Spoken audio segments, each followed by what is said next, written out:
বাচ্চারা এইদিকে দেখো। আরে স্যার এইটা আবার কি? এইটা হলো ডক্টর ঝটকা, আমার বন্ধু। তাহলে স্যার আপনিও দেখুন। আরে এই দুইজন আবার কারা? স্যার ও আমার সাথেই থাকে। আচ্ছা তাহলে দেখি ওদের দুইজনের ভিতরে কে বেশি পাওয়ারফুল। ওদের ভিতরে যে লড়াই করে জিতবে সে আমার ঝটকার সাথে লড়াই করবে। ঠিক আছে স্যার। গুরুজি লড়াইয়ে হারা যাবে না, এটা আমার সম্মানের ব্যাপার। আরে তুই এত চিন্তা করছিস কেন? আমি তো আছি।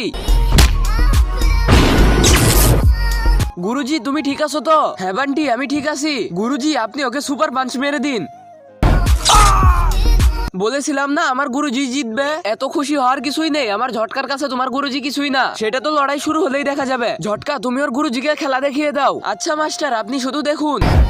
তুই কি নিজেকে অনেক শক্তিশালী মনে করিস? আমি শক্তিশালী। আচ্ছা গুরু এবার মজা দেখ। তার আগে তুমি যদি মহান আল্লাহ তাআলাকে ভালোবাসো তাহলে ভিডিওটি দেখতে লাইক করে চ্যানেলটিকে সাবস্ক্রাইব করে দাও। আর যদি লাইক সাবস্ক্রাইব না করো তাহলে আমি বুঝবো তুমি মহান আল্লাহকে ভালোবাসো না। আরে বান্টি তোর গুরু তো আমার ঝটকাকে মেরে ফেললো।